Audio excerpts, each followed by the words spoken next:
summing in thy single soul my mystic world.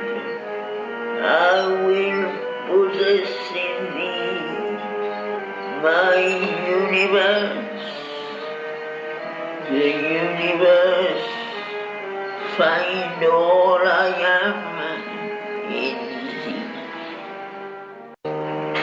Who hunts and seizes me, my captive gold?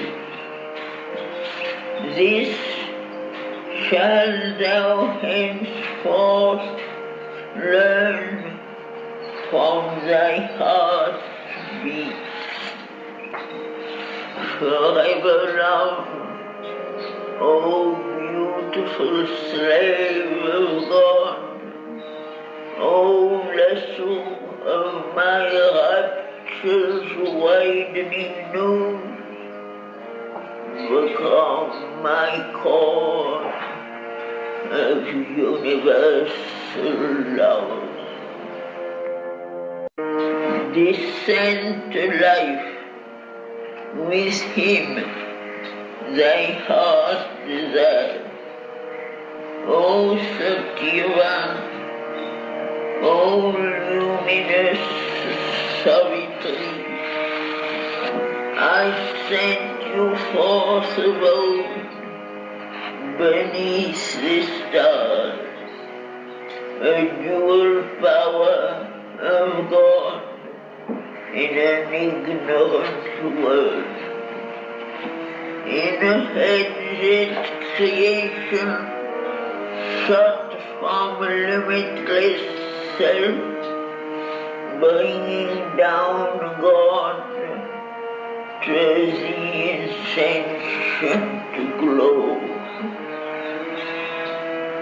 lifting earth's being to immortality. There is an infinite truth, an absolute power. The Spirit's mightiness shall cast off its mask.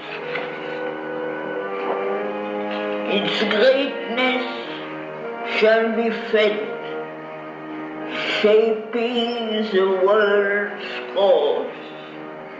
It shall be seen in its own veilless beam, a star rising from the inconscious night, a sun climbing to supernature's peaks. All then shall change, a magic order come, overtopping this mechanical universe. A mightier race shall inhabit the mortal's world. On nature's luminous tops, on the Spirit's ground, the Superman shall reign as King of Life. But first, high truth must set her feet on earth, and man aspire to the eternal's light, and all his members feel the Spirit's touch, and all his life obey an inner force. This too shall be, so a new life shall come. Nature shall live to manifest secret God. The Spirit shall take up the human plane. This earthly life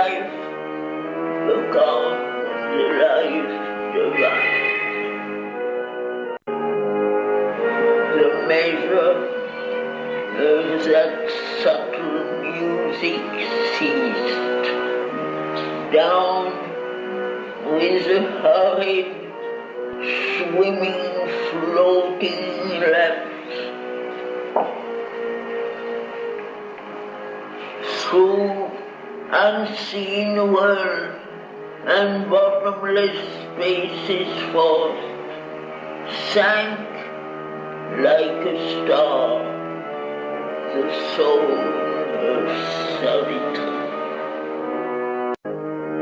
Pursuing her in her fall, implacably sweet, a face was over her which seemed a youth's symbol of all the beauty I see not, crowned as with peacock plumes of gorgeous hue,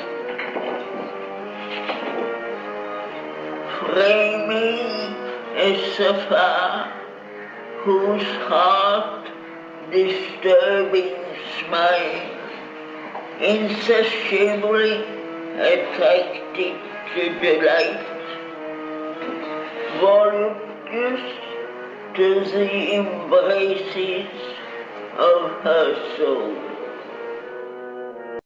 Changed in its shape, yet rapturously the same, it grew a woman's dark and beautiful, like a moon night with drifting star gemmed cloud, a shadowy glory and a stormy depth, turbulent in will and terrible in love, eyes in which nature's blind ecstatic light sprang from some spirit's passionate contempt, missioned her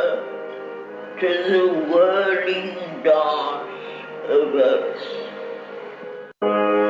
She kept within her strong, embosoming soul, like a flower hidden in the heart of spring, the soul of Satyavan, drawn down by her, inextricably heaven in a thronging flight, soared past her as she fell, then all the blind and near attraction of the earth compelled. Fearful rapidities of downward bliss. Then, from a timeless plain that watches time, a spirit gazed out upon destiny. The prophet moment covered limitless space and cast into the heart of hurrying time a diamond light of the eternal speech, a criminal seed of God's felicity, a glance from the gaze fell of undying love.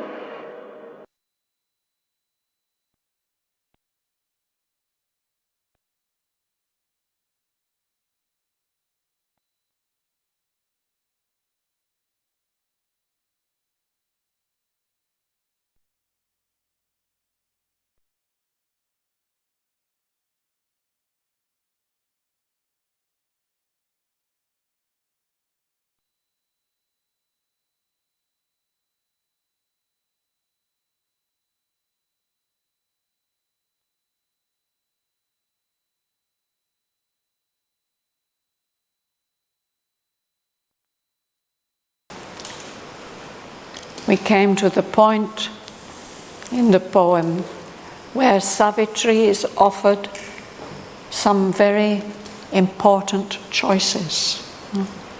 The Divine Spirit, who has been challenging her, offers her several possibilities. He offers her oneness and power and energy and so on. And finally, she asks only for thy embrace, which rends the living knot of pain. Thy joy, O Lord, in which all creatures breathe. Thy magic flowing waters of deep love. Thy sweetness give to me for earth and men. This is Savitri's choice.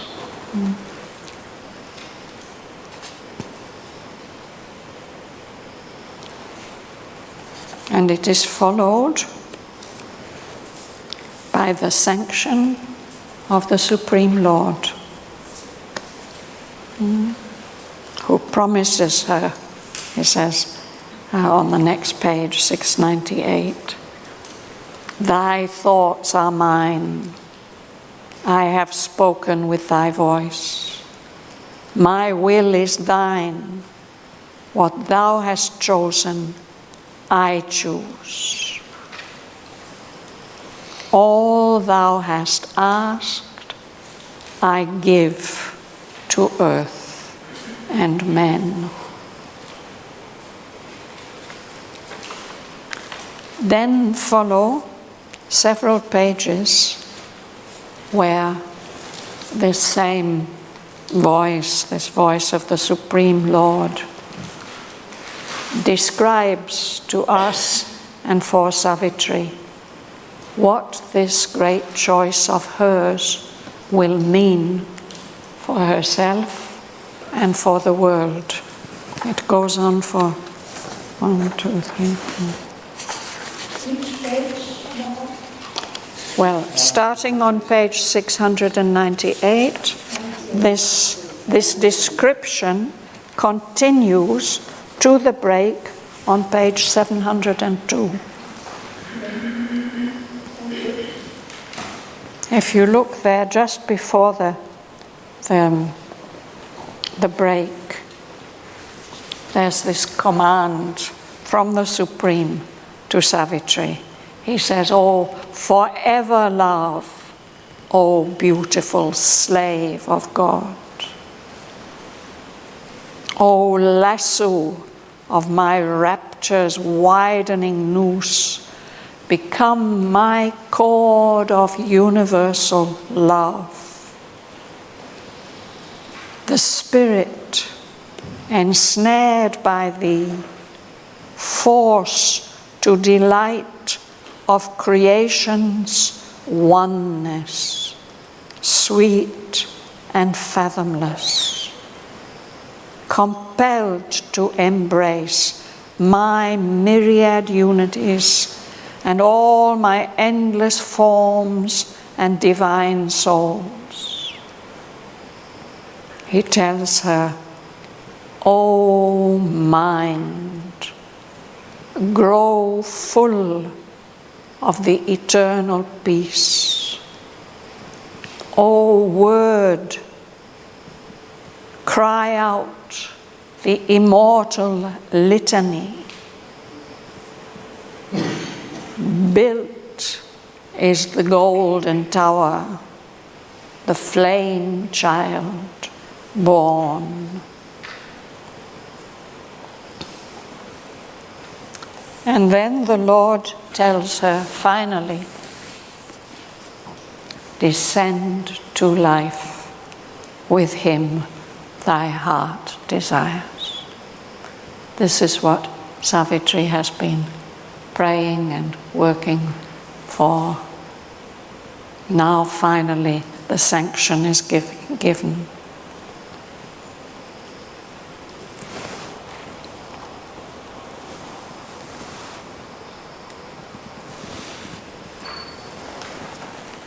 And over the following pages, we get the prophecy of the Supreme Lord about what this will mean for our world in the future, for Savitri and Satyavan, and for our world.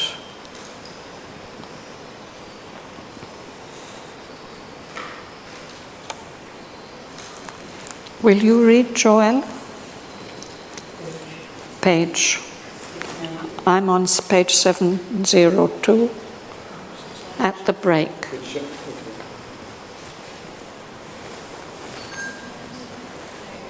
And he's explaining to Savitri and Satyavan what are their roles in the world. So I start to descend to light. Yes, please. So this is page 702, line 1124.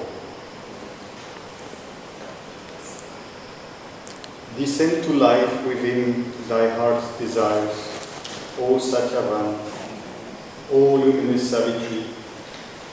I sent you forth of all beneath the stars, a dual power of God in an ignorant world, in an edged creation shut from limitless self, bringing down God to the insentient globe, lifting earth beings to immortality. In the world of my knowledge and my ignorance, where God is unseen and only is heard a name, and knowledge is trapped in the boundaries of mind, and life is all in the dragnet of desire, and matter hides the soul from its own sight. You are my force at work to uplift earth's fate, myself that moves up the immense incline between the extremes of the Spirit's night and day. Thank you.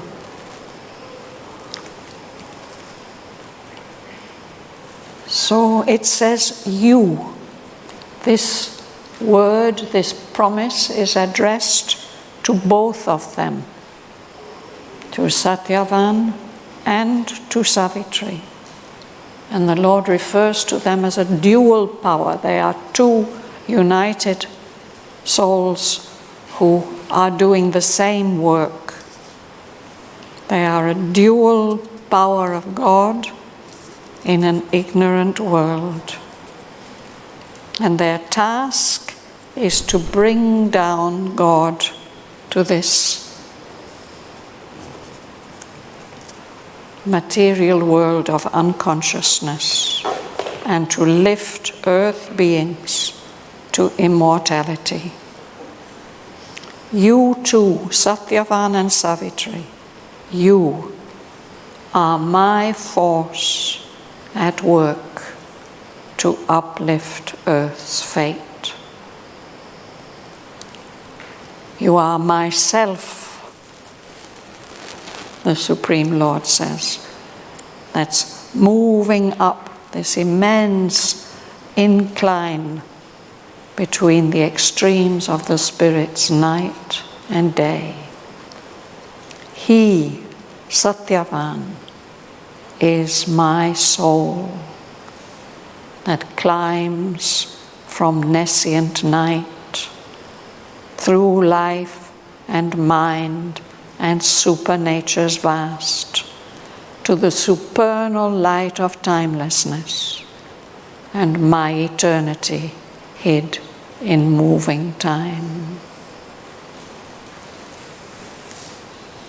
And he continues, he says, he, Satyavan, is my soul that gropes, like finding one's way in the darkness.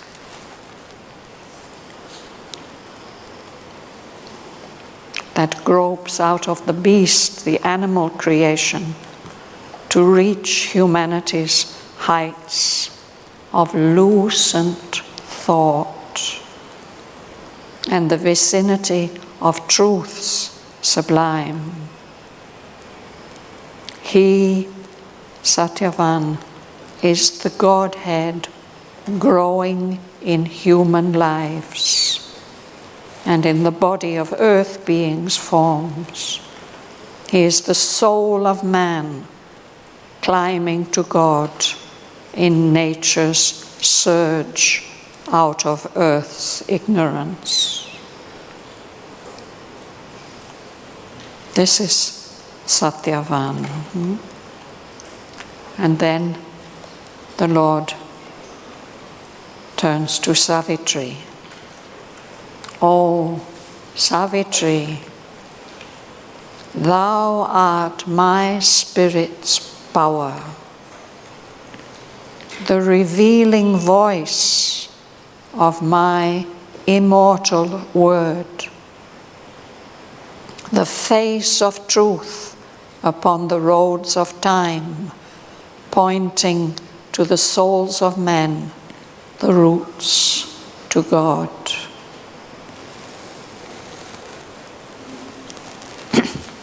And he continues his prophecy. He says, while the dim light from the veiled spirit's peak falls upon matters stark in conscient sleep, as if a pale moonbeam on a dense glade, and mind in a half-light moves amid half-truths, and the human heart knows only human love, and life is a stumbling and imperfect force, and the body counts out its precarious days. You too, Satyavan and Savitri, shall be born into man's dubious hours, the doubtful life of human beings. You will be born in forms that hide the soul's divinity, in human forms through which we don't see the light of the soul. Those forms show through veils of the earth's doubting air my glory, the glory of the Supreme Lord, breaking like the sun through clouds, or burning like a rare and inward fire. And with my nameless influence, fill men's lives. That will be the work that you have to do. And even so, they shall look up because of your presence and your existence, Savitri and Satyavan. They shall look up as to peaks of God, as if they can see the divine heights, and feel God like a circumambient air, an atmosphere surrounding them, and rest on God as on a motionless base.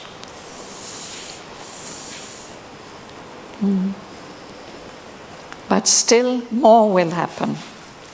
Yet shall there glow on mind. The mind will be lit up like a horned moon, a crescent moon. The spirit's crescent splendor in pale skies. And that will light man's life upon his Godward road. Because of the influence of embodied Satyavan and Savitri.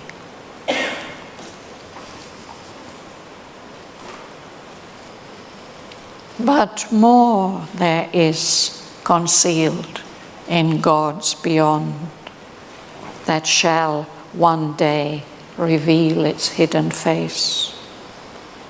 Now mind is all, and mind's uncertain ray.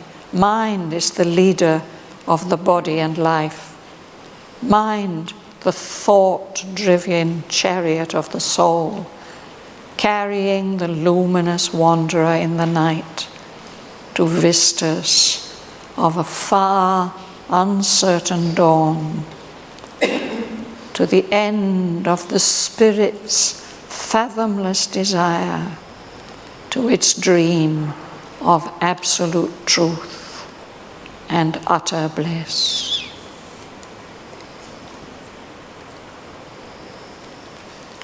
There are greater destinies mind cannot surmise, fixed on the summit of the evolving path the traveller now treads in the ignorance, unaware of his next step, not knowing his goal.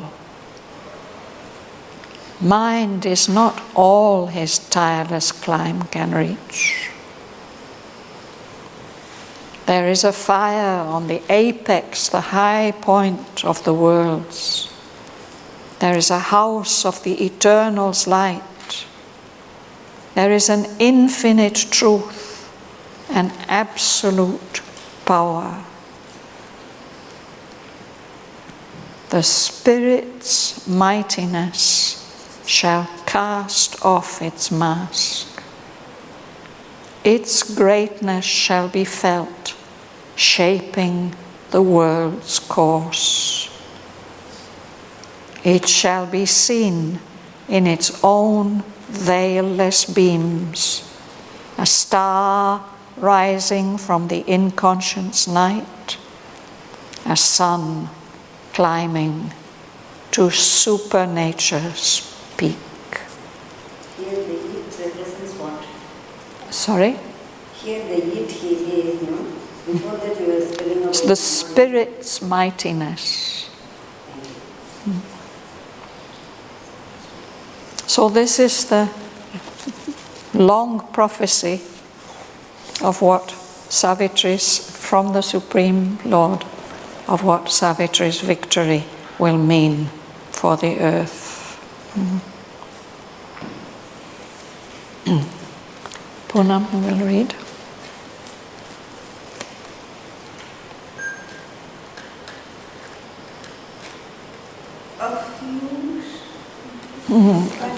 You try there is a fire on the apex of the world. Yes. There is a fire on the apex of the worlds. There is a house of the eternal's light. There is an infinite truth, an absolute power. The Spirit's mightiness shall cast off its mask. Its greatness shall be felt, shaping the world's course. It shall be seen in its own veilless beams, a star rising from the inconscious night, a sun climbing to supernature's peak, abandoning the dubious middle way. A few shall glimpse the miraculous origin, and some shall feel in you the secret force, and they shall turn to meet a nameless threat, adventurers into a mightier day. Ascending out of the limiting breaths of mind, they shall discover the world's huge desire and step into the truth, the right, the vast. You shall reveal to them the hidden eternities, the breadth of infinitudes not yet revealed. Some rapture of the bliss that made the world. Some rush of the force of God's omnipotence. Some beam of the omniscient mystery. But when the hour of the divine draws near, The mighty mother shall take birth in time, and God be born into the human clay, in forms made ready by your human lives. Then shall the truth supreme be given to men.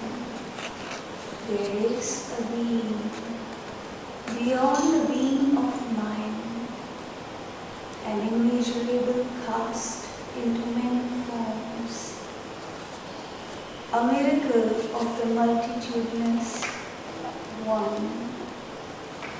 There is a consciousness mind cannot touch. Its speech cannot utter, nor its thought reveal. It has no home on earth, no center in man. Yet is the source of all things thought and done.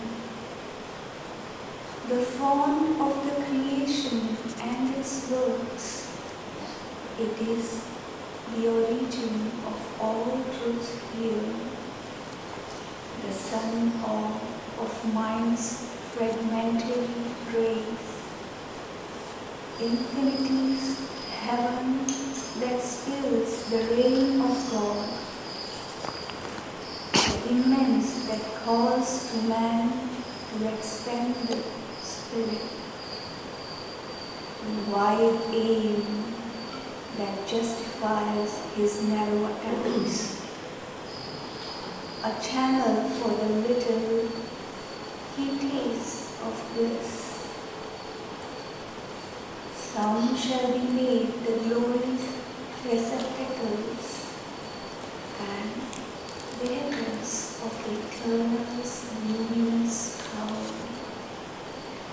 These are the high forerunners, the heads of time, the great deliverers of earth-bound mind, the high transfigurers of human clay,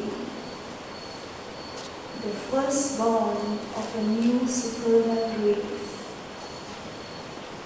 The incarnate dual power shall open God's door. Eternal supermind touch earthly time.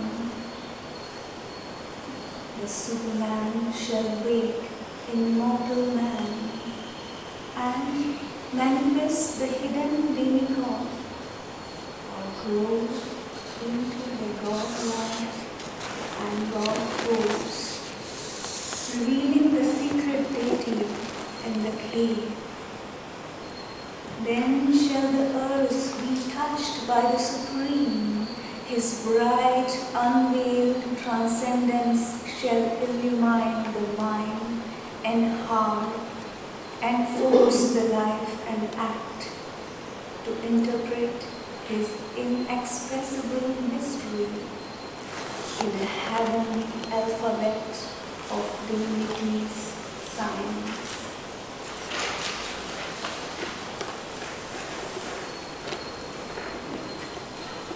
His living cosmic spirit shall enring, annulling the decree of death and pain, erasing the formulas of the ignorance with the deep meaning of beauty and life's hid sense, the being ready for immortality. His regard crossing infinity's mystic ways, bring back to nature her early joy to live. The metric heartbeats of a lost delight, the cry of a forgotten ecstasy, the dance of the first world-creating bliss. The immanent shall be the witness God, watching on his many-petaled lotus throne, his actionless being and his silent mind, ruling earth's nature by eternity's law. A thinker waking the inconscious world, an immobile center of many infinitudes, in his 1,000-pillared temple by time's sea. Then shall the embodied being live as one, who is a thought, a will of the divine, a mask, a robe of his divinity, an instrument and partner of his goals, a point or line drawn in the infinite, a manifest of the imperishable. The supermind shall be his nature's form, the eternal's truth shall mold his thoughts and acts. The eternal's truth shall be his light and guide. All then shall change, a magic order come, overtopping this mechanical universe. A mightier race shall inhabit the mortal's world. On nature's luminous tops, on the spirit's ground, the Superman shall reign as king of life. Leave earth's almost the mate and peer of heaven, and lead towards God and truth's man's ignorant heart, and lift towards Godhead his mortality. A power released from circumscribing bonds, his height pushed up beyond death's hungry reach.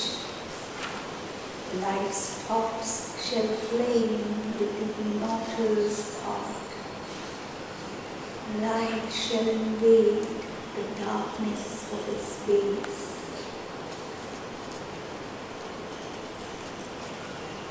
Then, in the process of evolving time, all shall be drawn into a single man.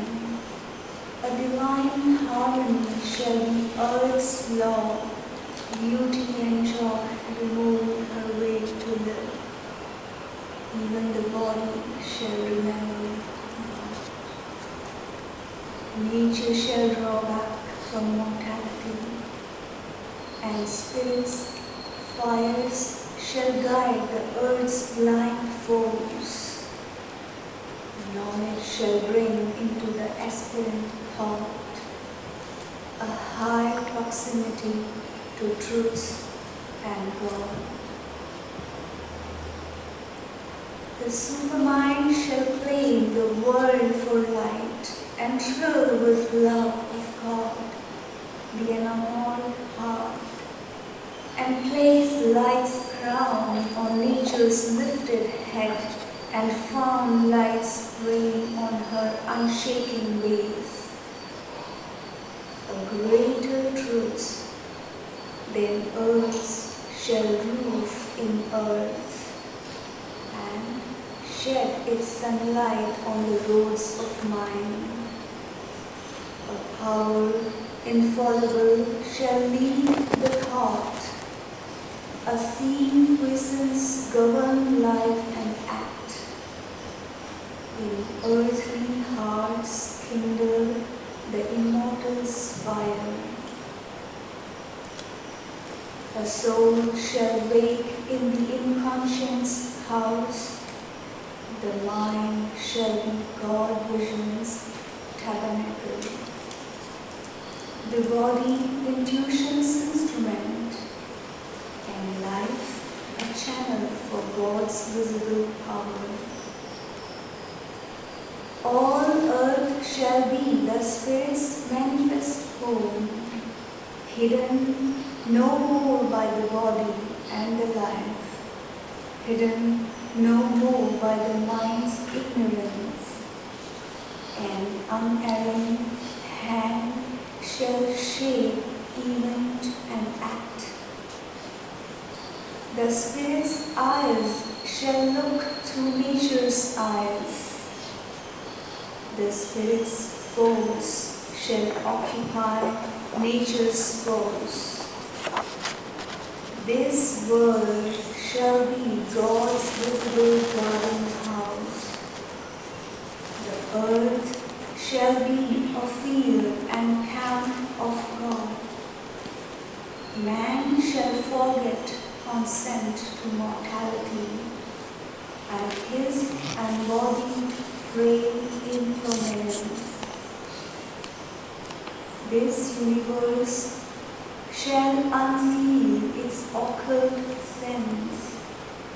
Creation's process change its empty front. An ignorant evolution's hierarchy release the wisdom chained below its base.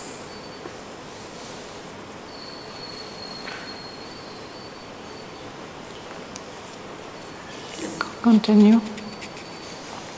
The Spirit shall be the master of His world, lurking no more in forms of obscurity, and nature shall reverse her actions rule. The outward world disclose the truths it veils. All things shall manifest the covered God. All shall reveal the Spirit's light and might, and move to its destiny of felicity. Thank you.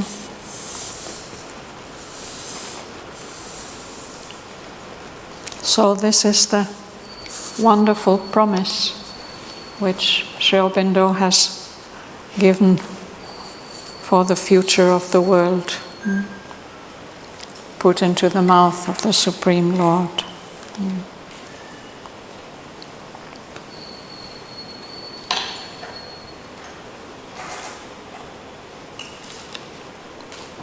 And that continues for many more pages.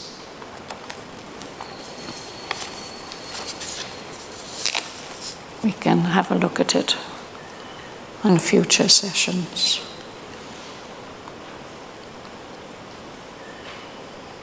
And towards the bottom of the page it says, "Even there shall come as a high crown of all the end of death, the death of ignorance.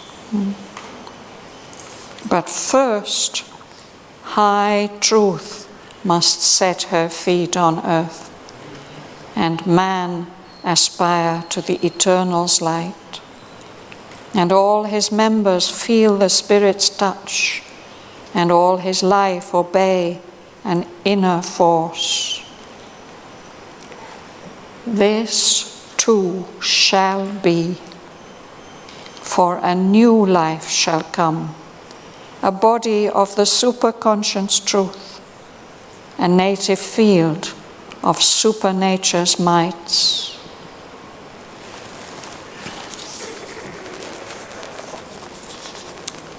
And he goes on to speak of a time when Superman shall be born as nature's king, and his presence will transfigure the whole material world.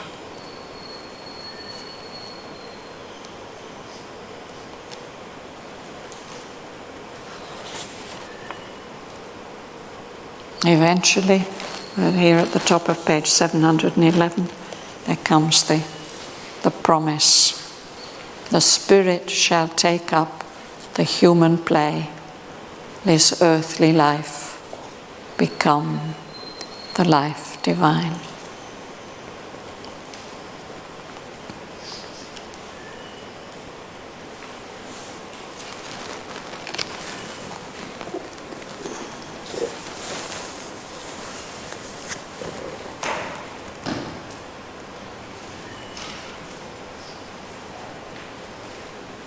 And it's after this promise has been given that Savitri is missioned to the earth, carrying the soul of Satyavan with her,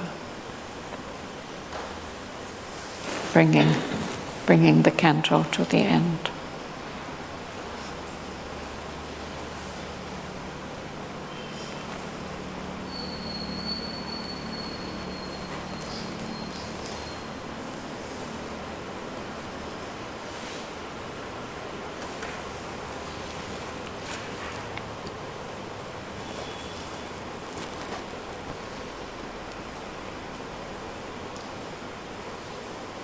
Anybody has any questions they would like to ask?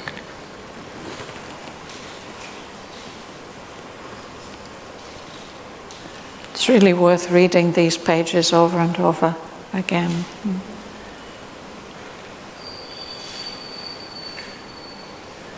But after she brings back Satyavan, after that still some conversation is going on. Yes. She asks something more. Yes. This all for everybody. Yes. Yes. Yeah, and then we have the epilogue. No? Yes. Can I ask a question about, it's on page 702, Yes. line 1123. And it says, built is the golden tower, the flame tower. And I've just always wondered what that is. What is I'm it? sure you must have explained it 1,000 times. But No, I haven't, and I can't actually. But old disciple Udar has explained this passage to us, that this is the great promise. No? Built is the golden, no, what is it? The flame child born, yes. This is the immortal litany. He says this is the mantra. This is the mantra that will, that's what Uda used to say. This is the mantra that will transform the world. A litany is a sacred song. And it seems that the tower, the golden tower of Supermind, and the flame child, the child of purity and strength of Supermind. And it's after that the Lord tells them, or Satyavan, or luminous Savitri, now you can return to the earth.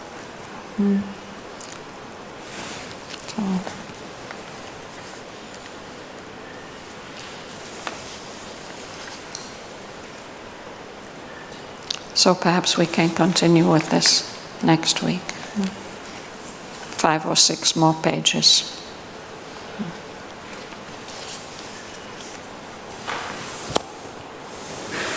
Maybe the sentence expresses that 1956 the golden when the light came down. Came on earth, and there's a nice picture of it. It's another that how this came down, and she's here speaking about it. Yes. This, only with this one, this bringing the whole consciousness light force on down, can The victory. Something like this.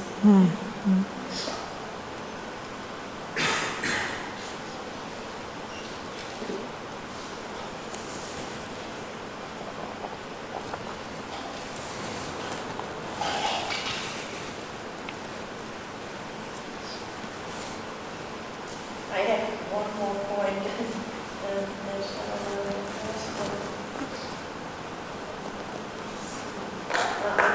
Page 704. Yes. Line 1203. Can you read the line? Yeah. Abandoning the dubious middle way. A few circles, the miraculous origin this abandoning the The dubious middle way. is Buddhism, way of how we see this. Dubious means doubtful. So you don't really know which way you're going, but you're keeping to the middle, you're restricted. Yeah. But they will. Does it mean that to travel between the extremes is not really the way to find the spirit in matter, to manifest it, but actually there needs to be an absolute search? It suggests something like that, yes. Yes. Yes, thank you, Anandi.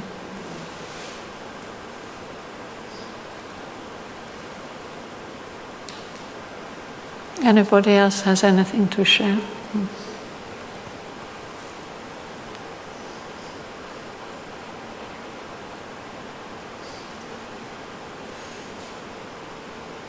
We are so fortunate to have these powerful, powerful lines recorded by the Mother herself. This whole long prophecy. It's something very precious. Yeah.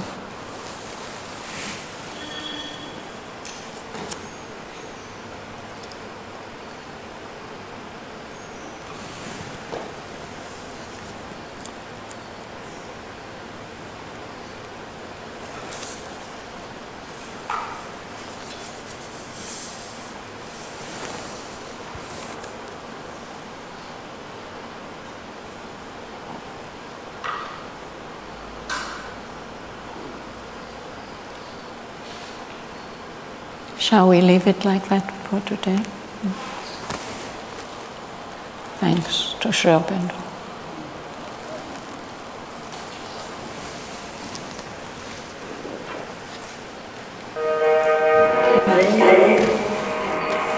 After silence, a still blissful cry.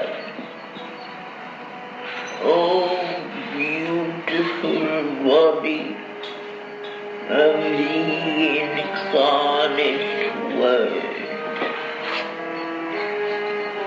thy thoughts are mine. I have spoken with thy voice. My will is thine. What thou hast chosen, I choose. All thou hast asked, I give to earth and men.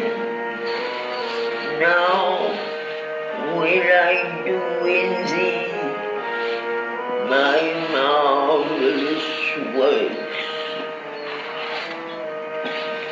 O Sun Word, thou shalt raise the earth's soul to height and bring down God into the lives of men, summing in thy single soul my mystic world. I will possess in thee my universe, the universe find all I am in thee. Who hunts and seizes me, my captive gold? This shalt thou henceforth learn from thy heart's beat. Forever love, O beautiful slave of God, O vessel of my rapture's widening news, become my cord of universal love. Descend to life with him, thy heart desire.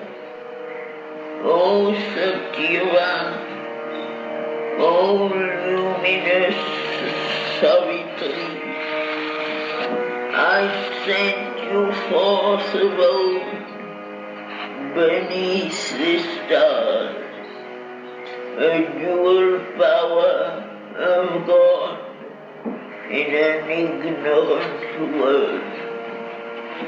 In a hedged creation, shut from limitless self, bringing down God to the insentient glow, lifting earth's being to immortality. There is an infinite truth, an absolute power. The Spirit's mightiness shall cast off its mask. Its greatness shall be felt, shaping the world's course. It shall be seen in its own veilless beam. A star rising from the inconscious night, a sun climbing to supernature's peaks. All then shall change, a magic order come, overtopping this mechanical universe. A mightier race shall inhabit the mortal's world. On nature's luminous tops, on the spirit's ground, the Superman shall reign as king of life. But first, high truth must set her feet on earth, and man aspire to the eternal's light, and all his members feel the Spirit's touch, and all his life obey an inner force. This too shall be, so a new life shall come. Nature shall live to manifest the secret God. The Spirit shall take up the human plane. This earthly life become the life divine. The measure of that subtle music ceased. Down with a hurried, swimming, floating lapse, through unseen world and bottomless spaces forth, sank like a star the soul of Savitri. Pursuing her in her fall, implacably sweet, a face was over her which seemed a youth's symbol of all the beauty I see not, crowned as with peacock plumes of gorgeous hue, framing a sapphire whose heart disturbing smile insatiably attracted to delight, voluptuous to the embraces of her soul. Changed in its shape, yet rapturously the same, it grew a woman's dark and beautiful, like a moon night with drifting star gemmed cloud, a shadowy glory and a stormy depth, turbulent in will and terrible in love, eyes in which nature's blind ecstatic light sprang from some spirit's passionate contempt, missioned her to the whirling dance of earth. She kept within her strong, embosoming soul, like a flower hidden in the heart of spring, the soul of Satyavan, drawn down by her, inextricably heaven in a thronging flight, soared past her as she fell, then all the blind and near attraction of the earth compelled. Fearful rapidities of downward bliss. Then, from a timeless plain that watches time, a spirit gazed out upon destiny. The prophet moment covered limitless space and cast into the heart of hurrying time a diamond light of the eternal speech, a crimson seed of God's felicity, a glance from the gaze fell of undying love.